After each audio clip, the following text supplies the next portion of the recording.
디모데전서 5장 4절 말씀을 중심으로 부모에게 효도를 행하라라는 제목으로 말씀을 증거합니다. 따라합시다. 부모에게 효도를 행하라. 부모는 아비 부자 어미 못자 해서 아버지와 어머니를 부모라고 합니다. 순수한 한글에는 부모 대신에 어버이를 쓰고 있습니다. 그러니까 어머니와 아버지를 이전에는 어머니 날만 있었어요. 아버지 날은 없었어요. 그러니까 아버지들이 야, 왜 어머니 날만 있느냐, 우리도 좀 끼워달라 해서 어버이 날로 바꿨습니다. 그래서 지금은 어버이 주일로 지키고 있습니다. 그래서 오늘 특별히 부모에 대해서, 어버이에 대해서 말씀을 여러분들에게 증거하겠습니다. 일제시대에 이흥렬이라는 청년이 있었습니다. 이흥렬이라는 청년이 있었는데 양주동 박사가 어머니 은혜라는 시를 썼는데 그 시에 감동을 받아서 이제 어머니 은혜라는 노래를 지었습니다. 그 배경에는 이런 일이 있습니다. 이제 이흥렬이라는 청년이 일본에 음악 공부를 하러 갔는데 피아노가 없어서 공부가 잘 되지 않자 어머니에게 편지를 쓴 거예요. 뭐라고 썼냐면, 어머니, 피아노가 없어서 음악 공부를 잘 할 수 없으니 피아노를 한 대 사주십시오.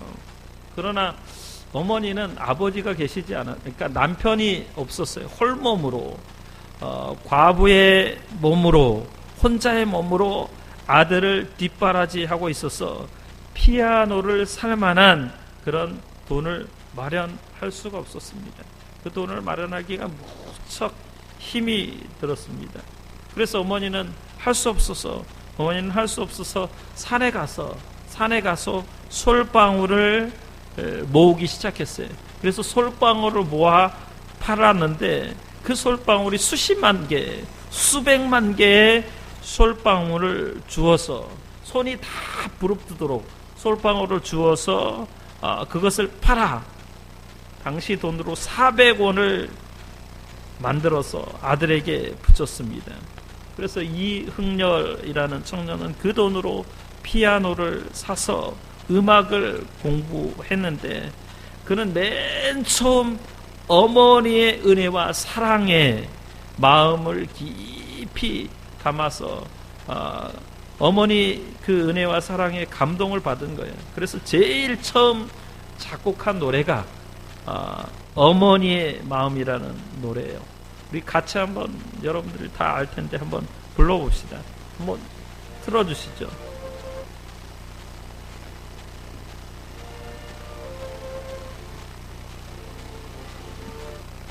나실제 괴로움 다 잊으시고 기를제 밤낮으로 애쓰는 마음.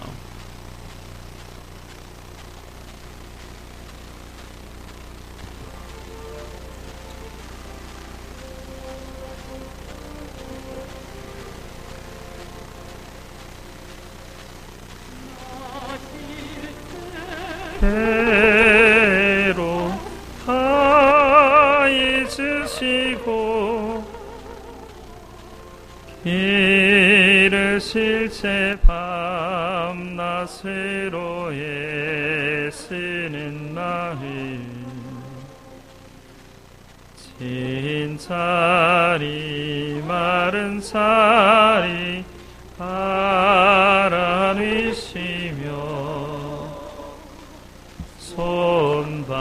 손발이 다 닳도록 고생하시네.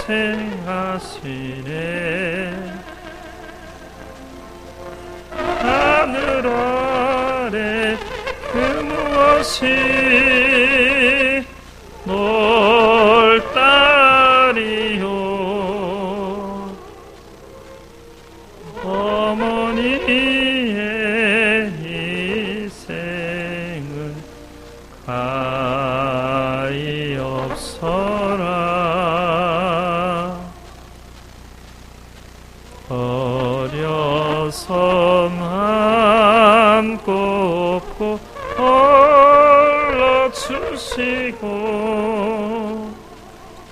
살아선 문 기대어 기다리는 마음 아를 사해를 떼사 자식 생각에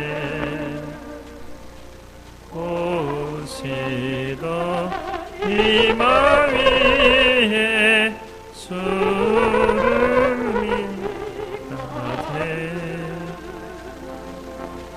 땅 위에 그 무엇이 높다리요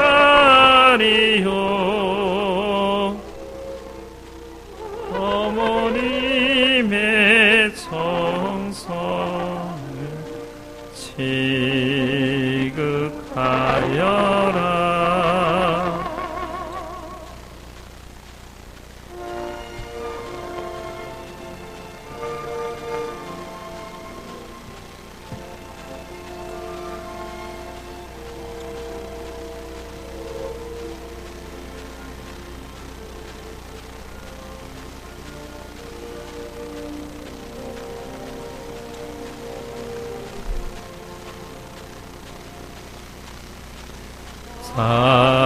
사람의 마음 속에 온갖 지성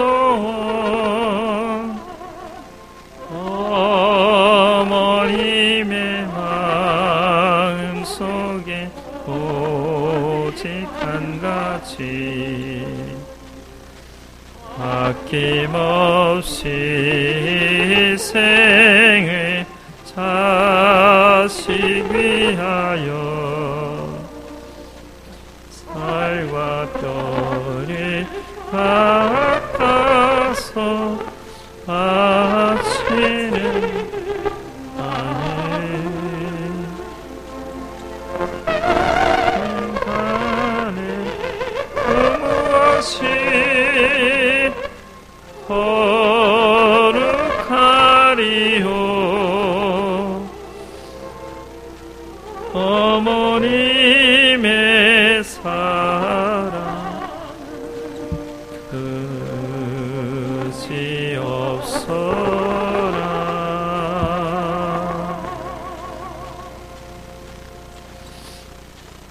자, 우리 모두는 다 한 어머니 밑에서 태어나고 자라고 또 양육을 받았는데 어머니의 사랑이 오늘 우리를 이렇게 만든 것이요.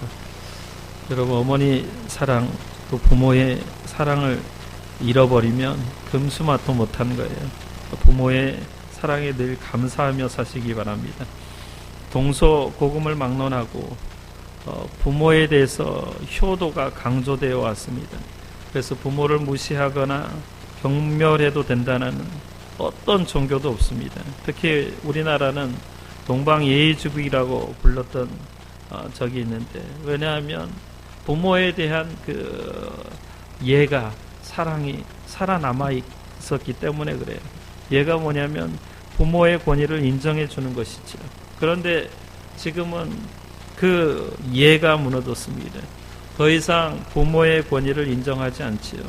그래서 사람들이 뭐라고 얘기하냐면 말세여, 말세라고 합니다. 이건 성경이 예언한 이야기입니다. 왜냐하면 말세에 사랑이 식어진다고 했는데 가정에서부터 자녀들이 더 이상 부모에게 감사하지 않고 부모의 은혜를 잊어버릴 때 그것은 성경은 말세라고 얘기합니다. 그럼에도 불구하고 우리 성도들은 하나님을 사랑하고 이웃을 사랑해야 될 줄로 믿습니다. 여러분, 이웃 중에 가장 근원적인 근본적인 이웃이 누구이냐? 성경은 그것을 부모라고 이야기합니다.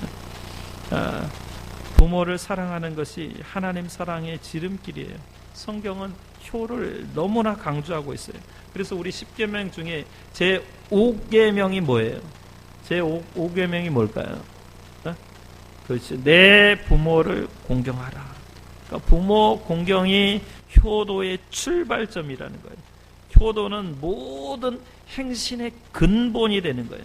그래서 예수님도 이렇게 말씀하셨는데 세번역 성경 마가복음 7장에서 17장 10절에서 11절 13절까지의 말씀을 보니까 예수님께서 바리새인들에게 이렇게 말씀하셨어요.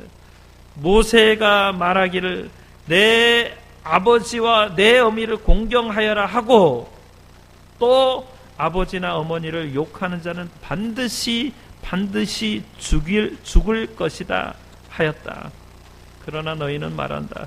누구든지 아버지나 어머니에게 말하기를 내게서 받으실 것이 고르반 곧 하나님께 드리는 예물이 되었습니다 하고 말만 하면 그만이라고 말한다.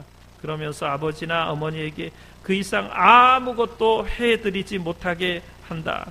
너희는 너희가 물려받은 전통을 가지고 하나님의 말씀을 헛되게 하며 또 이와 같은 일을 많이 한다.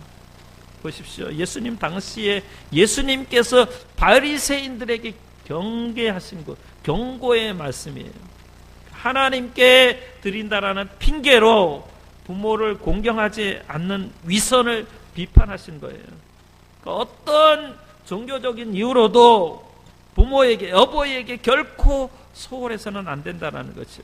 그래서 오늘 본문 4절을 보면 만일 어떤 과부에게 자녀나 손자들이 있거든 그들로 먼저 자기 집에서 효를 행하여 부모에게 보답하기를 배우게 하라. 이것이 하나님 앞에 받으실 만한 것이니라. 그러니까 먼저 자기 집에서 효를 행하게 하나, 효를 배우게 하라, 부모를 보답하게 해라. 그것이 하나님께서 받으시는 예배라는 거예요. 여기서 효를 행하여라는 그 헬라 말은 유세베오라는 말인데 좋은 일을 뜻하는 유라는 말과 경배하다라는 뜻하는 세보마이의 합성어가 효를 행한다라는 말이에요. 그러니까 즉 부모에게 좋은 일 하기를 하나님께 하듯이 해야 한다라는 뜻이에요. 그러니까 부모에게 좋은 일 하는 것이 하나님 앞에 예배드리는 행위와 똑같다라는 거예요. 그래서 자녀들은 마땅히 부모에게 효를 행할 때 하나님께서 예배를 받으시듯이 그렇게 기뻐하신다라고 말씀합니다. 여러분, 부모에게 효도를 행하는 길이 무엇입니까? 첫째는 효도는 따라합시다. 효도는 부모의 말에 순종하는 것입니다. 효도는 부모의 말에 순종하는 것입니다.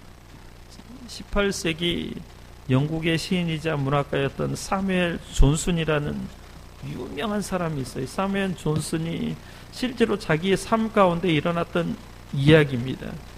무더운 여름날 장터 한쪽에 사무엘 존슨이 몇 시간을 그대로 서 있었습니다. 지나가던 사람들이 인사를 하거나 말을 걸어도 대답 없이 그냥 서서 시장통에 서서 그냥 눈물만 뚝뚝 흘리고 있는 것이었습니다.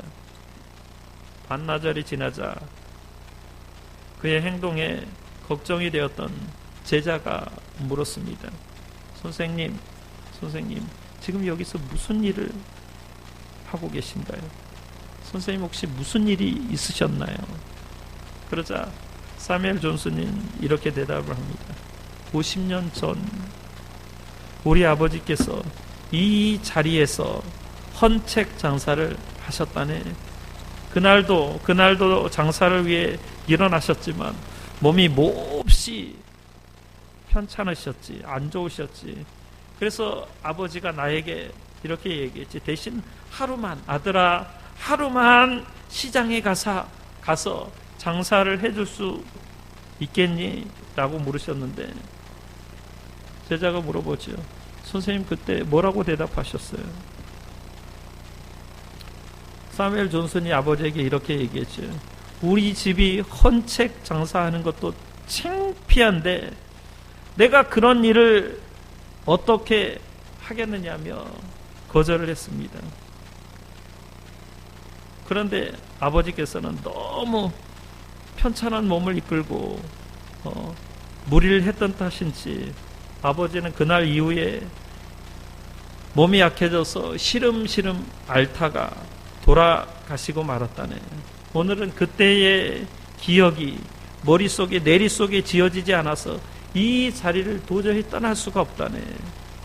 이 사무엘 존슨은 50년이 지난 후에도 아버지의 부탁을 거절한 자신의 행동을 잊을 수가 없는 거예요. 그리고 그런 행동을 했던 자신이 용서가 되지 않는 거예요. 그래서 한나절 동안 무더위 가운데 땀을 뻘뻘 흘리며 그 자리에 서 있는 거예요. 그러나 부모는 다시 살아올 수 없는 거죠. 여러분, 부모에게, 어버이에게 순종하는 것도 때가 있는 줄 믿습니다. 부모가 살아있을 때만 기회예요. 돌아가시고 난 다음에는 아무리 눈물을 흘려도, 눈물을 흘리고 아무리 후회를 하고 아무리 정말 부모가 다시 살아오기를 간절히 기다려도 그렇게 할 수가 없습니다. 그러므로 그 때를 놓치지 말기를 바랍니다. 여러분, 깨닫고 나면 때늦은 후회를 할 수밖에 없습니다. 그러므로 부모에게 순종할 때는 정말 지금 이때가 부모에게 순종할 때라고 그렇게 믿으시기 바랍니다. 이것이 진정으로 효를 행하는 길입니다. 골로새서 3장 20절에 이런 말씀이 있어요. 자녀들아 모든 일에 부모에게 순종하라. 이는 주 안에서 기쁘게 하는 것이니라. 여러분, 뭐라고 얘기했어요? 자녀들아, 내가 좋아하는 일에 순종하라 라고 얘기하지 않았어요. 자녀들아, 모든 일에 부모에게 순종하라. 이는 주 안에서 기쁘게 하는 것이니라. 여기 순종이라는 말은 헬라어로 히파쿠오라는 말인데, 귀 기울여 듣다라는 말이에요. 뭐라고요? 순종이란 말이 귀 기울여 듣다. 그러니까 우리 한자로 얘기하면 경청이에요, 경청. 순종이라는 것은 부모의 말씀을 귀 기울여 듣는 것에부터 시작하는 거예요. 제가 지난 주일과 그 전주 주일 저녁에 SBS 스페셜 하얀 블랙홀이라는 그런 스페셜 방송을 했는데, 그 방송을 봤습니다. 지금으로부터 약 9년 전인 2005년 1월 16일 16시 박정헌과 최강식은 네팔 히말리아 촐라체에서 서로를 끈으로만 연결한 채 삶과 죽음이라는 절체절명의 순간과 마주했습니다. 그래서 촐라체 등반을 마치고 하산하던 도중에 뒤에 오던 최강식이 크레바스가 뭐냐면 빙하가 갈라져 생긴 좁고 깊은 틈이에요. 그 크레바스 25m 아래로 추락하면서 함께 끈을 묶고 있던 박정현은 이제 갈비뼈 2개가 부러지고요. 그 다음에 크레바스에 떨어졌던 최강식은 2 다리가 부러졌습니다. 그러면서 죽음의 사투를 펼친 산 사람들의 이야기를 방영했는데, 이 죽다가 살아난 산 사람들의 이야기였어요. 저는 그 장면 중에 가장 제 가슴에 아직도 선명하게 남아있는 장면이 있습니다. 영하 30도가 넘는 추위와 싸우면서 3박 4일 동안 아무것도 먹지 못했습니다. 그러니까 이제 드디어 죽음의 그림자가 환영이 그들을 덮쳤습니다. 그때 박정헌이라는 이 산 사람 앞에 어떤 환영이 보였냐면, 어릴 적에 아마 지민이보다 조금 더 컸을 때, 한 청소년 시절에 어릴 적에 아버지가 그렇게 반대하던 일이 마치 영화의 한 장면처럼 떠올랐어요. 영화의 한 필름처럼 그 머릿속에 내릿속에 현실처럼 다가왔는데, 그게 뭐냐면 아버지가 이제 산 타는 거, 산에 가는 거를 정말 반대했어요.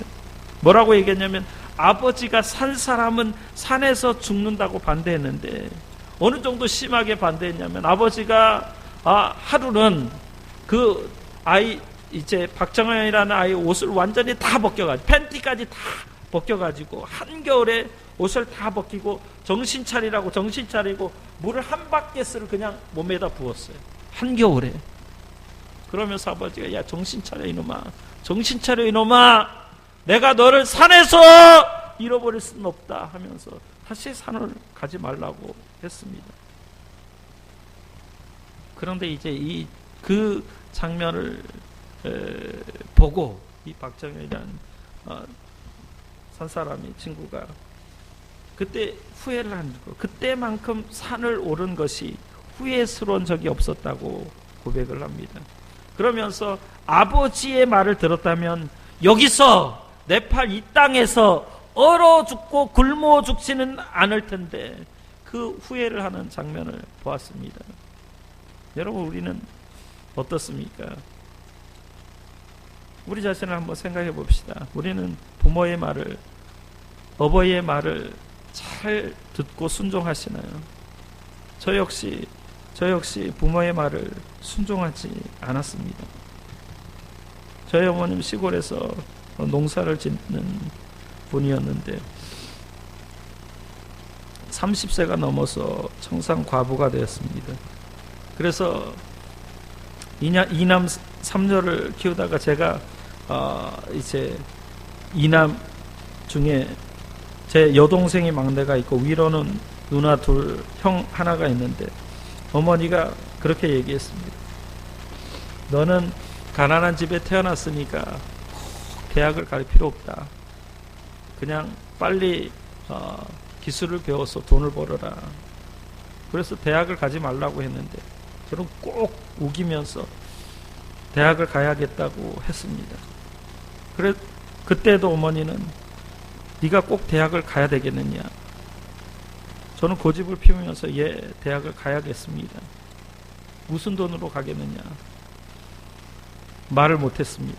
그리고 나중에 이제 군에 가서 예수를 믿고 은혜를 받고 보니까 세상에서 내가 할 일은 정말 하나님이 가장 기뻐하실 일은 복음을 전하는 것이었습니다. 그래서 신학교에 들어가야 되겠는데, 신학교에 들어가려고 하니까 어머님이 그때도 질문하셨어요. 네가 꼭 신학교에 가야 되겠느냐.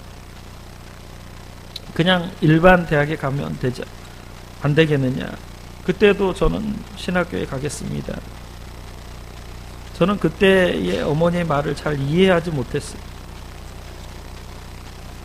그러니까 어머니가 고생하는 길이기 때문에 고생하는 길을 가지 않기를 바랬던 것이, 우리 이와 같이 부모의 말을 들을 때 때론 납득하지 못하고 이해하지 못할 때가 있습니다. 저도 그랬죠.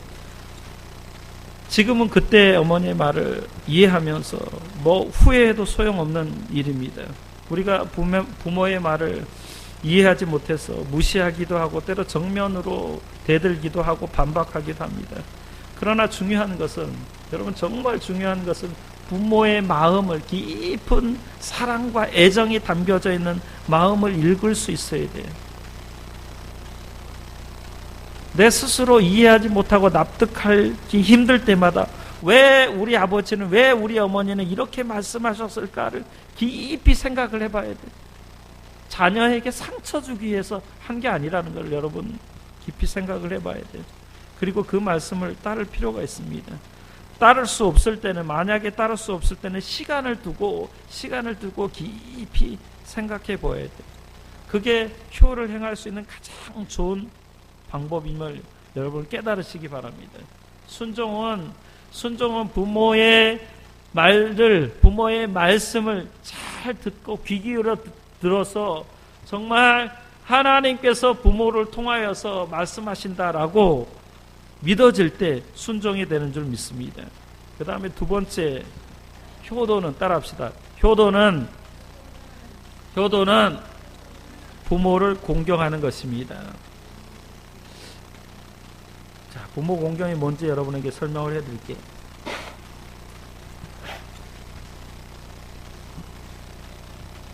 어느 엄마가 초등학교 3학년에 다니는 아들 때문에 무척 속상해하고 힘들어했습니다. 초등학교 3학년 다니는 아이가 이제 부모가 한마디를 하면 10마디를 대꾸하며 덤벼드는 거예요. 그래서 그 집 사정을 잘 아는 어느 목사님이 그 아이를 불러다가 이렇게 얘기했어요. 얘야, 너 요즘도 어머니한테 덤비냐? 물었더니 얘가 아무 말도 못하는 거예요. 그래서 그 아이에게 뭐라고 얘기했냐면 목사님이 너 교회 다니지? 예. 너 성경이 하나님의 말씀인 것을 믿지? 그랬더니 아이가 고개를 꼬덕꼬덕 였습니다. 야, 그러면 성경에 부모님한테 대들고 그러면 어떻게 되는지 아니? 하민이 부모님에게 대들면 성경에 뭐라고 썼는지 알아? 뭐라고 써졌어? 그냥 알아. 알 거야. 이 친구는 모른다고 고개를 가로저었습니다. 목사님이 뭐라고 했냐면 하나님은 부모에게 대드는 아이는 그 아들을 죽이라고 명령하셨어. 잠시 후에 목사님이 그 아이한테 뭐라고 얘기했냐면 너 죽고 싶니? 죽고 싶으냐? 아이가 뭐라고 얘기했겠어요? 죽고 싶다고 얘기했어요? 고개를 가로저었죠. 너 죽고 싶지 않으면 엄마 말씀 잘 들어. 알았지? 이 아이가 예 하고 집으로 돌아갔습니다. 다음날 아침에 그 어머니에게서 전화가 왔는데 목사님 도대체 우리 아들한테 무슨 말씀을 하셨길래 우리 아이가 달라졌어요 하며 좋아했습니다. 그랬더니 목사님 뭐라고 얘기했냐면 엄마 말씀 안 들으면 하나님이 죽이라고 하셨다고 하는 거예요. 이게 실제로 있었던 일입니다. 제가 아는 현영수 교수님이 미국에 있을 때 옆집에 사는 아이가 말을 잘 듣지 않으니까 홀어머니의 자식인데 말을 듣지 않으니까 불러다가 야, 너 성경에 엄마 말 듣지 않으면 쳐 죽이라고 해서 너 죽고 싶으냐? 그 말을 듣고 아이가 변화됐어요. 여러분, 어린아이는 죽는다고 하면 말을 듣습니다. 그러나 어른들은 죽는다고 해도 말을 듣지 않습니다.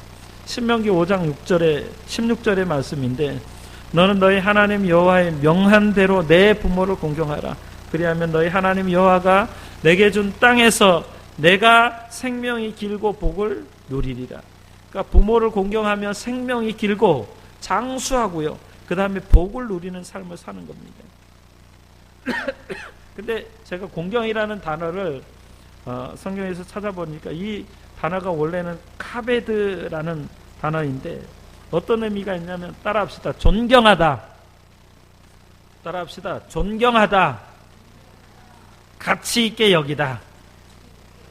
이 공경이라는 말은 존경하다, 가치 있게 여기다라는 말인데 이 어는 원래 한글의 간장이라는 간이라는 말에서 나왔어요. 그러니까 히브리인들은 간이 인간의 내장 중에서 가장 무겁다고 생각했고 그만큼 중요하게 여겼습니다. 그러니까 히브리 사람들은 어떻게 해요? 공경이라는 부모를 간과 같이 가장 중요하게 여기라는 말씀이에요. 여러분, 우리 몸에 우리 장기 중에 간이 고장나면 간이 탈나면 간이 병들게 되면 사람은 죽습니다, 여러분. 그러니까 부모를 공경하는 그만큼 무겁게 귀중히 여기고 존경하고 가치 있게 여기라는 말씀이에요. 그러니까 부모 공경을 하나님을 섬기듯이 하라는 거예요. 그래서 공경이라는 것은 사람과의 일이 아니라 하나님과의 일이라는 거예요. 그런데 여러분, 우리에게 중요한 게 뭐냐면 부모가 존경할 만한 사람이면 공경해야 되느냐? 그렇지 않다라는 거예요. 이 땅에 태어난 자식이라면 부모에게 영원히 갚지 못할 그런 빚을 진 채무 의식을 가지고 살아가야 돼요. 그래서 부모가 살아계시는 동안 그 사랑의 빚을 조금이라도 갚아보려고 몸부림쳐야 되는 거예요. 저 유명한 루터라는 신학자가 있는데, 루터라는 신학자가 뭐라고 얘기했냐면, 부모는 세상에서 하나님의 대리자이다. 그러니까 하나님 대신에 부모를 준 거예요. 하나님의 형상으로 태어난 부모를 준 거예요. 그래서 부모를 공경하지 않는 죄는 하나님을 하지 않는 죄와 똑같이 무서운 죄인 거예요. 그러니까 효도를 하지 않으면 성경은 어떻게 얘기하냐면 하나님께서 그 백성을 저주하셨어요. 그래서 자식은 마땅히 부모가 형편없고 부모가 어떤 지적으로 능력이 없다 할지라도 부모가 건강하지 않을더라도 마땅히 공경해야 되는 것이 자식된 도리예요. 부모가 그럴 만한 자격을 갖췄기 때문에 공경하라고 성경은 말씀하지 않습니다. 단지 부모라는 이유 하나만으로도 충분히 존경받을 만하고 공경받을 만하기에 공경하라고 말씀한 거예요. 그래서 우리 어린 친구들, 부모를 공격해서는 돼요, 안 돼요? 공격해서는 절대 안 돼요. 말로도 공격해서는 안 돼요. 부모를 공경하는 자녀들이 있으기를 예수 이름으로 축원합니다. 공경하는 게 뭐라고 얘기했어요? 존경. 세상에서 가장 귀하신 분으로 인정하는 것. 그게 효를 다하는 거예요. 그 다음에 세 번째 따라합시다. 효도는 부모의 마음을 기쁘게 하는 것입니다. 부모의 마음을 기쁘게 하는 거예요. 82세 된 할아버지가, 노인이 45세 된 아들과 거실에 마주 앉아 있었어요. 몇 세 된 할아버지가? 82세 된 노인이 45세 된 아들과 거실에 마주 앉아 있었는데, 그때 우연히 까마귀 한 마리가 창가에 나무에 날아와 앉았습니다. 그래서 85세 된 노인이 45세 된 아들에게 물었습니다. 저게 뭐야? 아들이 뭐라고 얘기했기에? 까마귀예요. 까마귀예요, 아버지. 조금 후에 다시 82세 된 노인이 다시 물었습니다. 저게 뭐야? 아들이 다시 뭐라고 얘기했을까요? 그냥 까마귀라고 얘기했을까요? 까마귀라니까요. 조금 또 있다가 또 물었는데 세 번째 아들에게 물었어요. 저게 뭐야? 아들은 짜증이 났습니다. 글쎄, 까마귀라니까요? 까마귀 고기를 드셨나? 그래서 아들의 음성에 아버지가 느낄 만큼 분명하게 짜증이 섞여 있었어요. 그런데 조금 뒤에 또다시 물었는데 네 번째 물은 거예요. 뭐라고 물었게? 저게 뭐야? 아들은 그만 화가 나서 큰 소리로 외쳤습니다. 까마귀라고요. 그 말도 이해가 안 되세요? 왜 자꾸만 같은 질문을 반복하세요? 그러다 아버지는 방에 들어가서 때가 묻은 일기장 하나를 들고 나왔습니다. 펴서 때가 묻은 일기장을 아들에게 읽어보라고 했습니다. 아들은 그 일기장을 읽었는데 거기에 뭐라고 써 있었냐면은 자기가 3살 때 이야기가 적혀져 있었는데, 오늘은 까마귀 한 마리가 창가에 날아와 앉았다. 어린 아들은 저게 뭐야? 라고 물었다. 나는 까마귀라고 대답해 주었다. 그런데 아들은 연거푸 23번을 똑같이 물었다. 나는 귀여운 아들을 안아주며 끝까지 다정하게 대답해 주었다. 까마귀라고. 아들에게 사랑을 준다는 게 기뻤다. 여러분, 부모는 끝없이 우리를 기쁘게 해줘요. 그런데 우리는 얼마나 부모를 기쁘게 해드리는 일을 하고 있는지.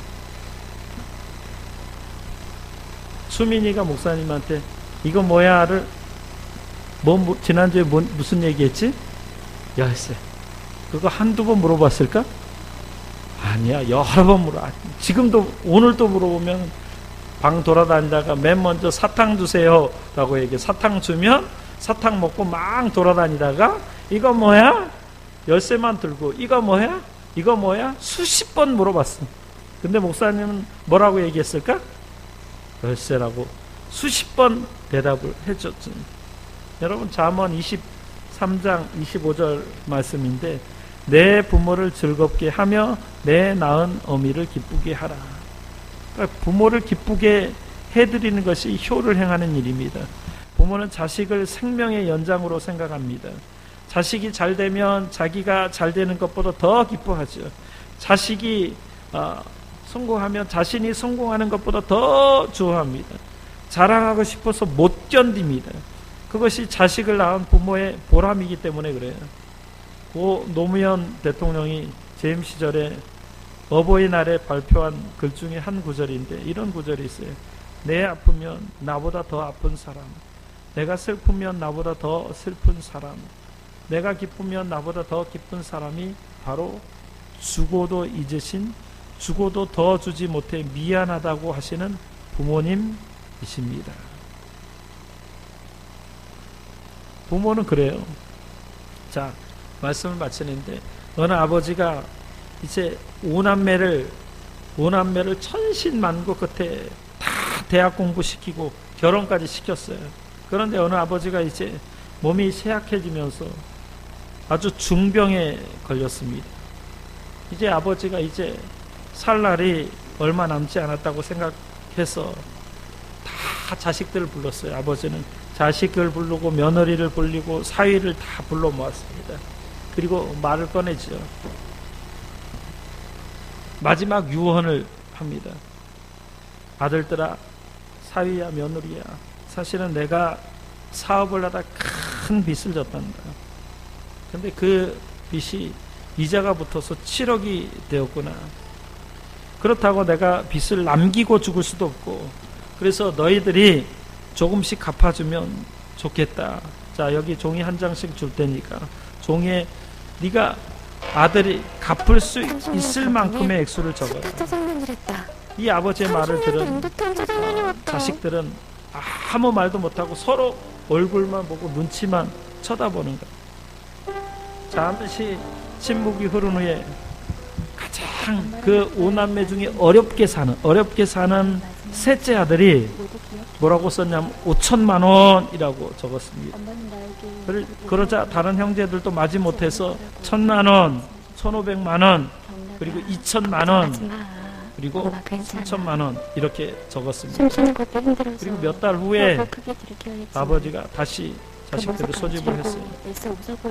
이제는 자녀들이 걱정이 되는 거예요. 도대체 무슨 말씀을 하시려는 거예요. 그리고 아버지가 입을 엽니다. 왜 자꾸 천국 갈 거라는 이상한 소리들만 하시는지. 아들아, 딸아, 며느라가야, 사위야, 그동안 참 고생이 많았다. 내 못된 소리를 하겠죠. 정말 이상한 내가 사람들이야. 조금 남은 유산이 있는데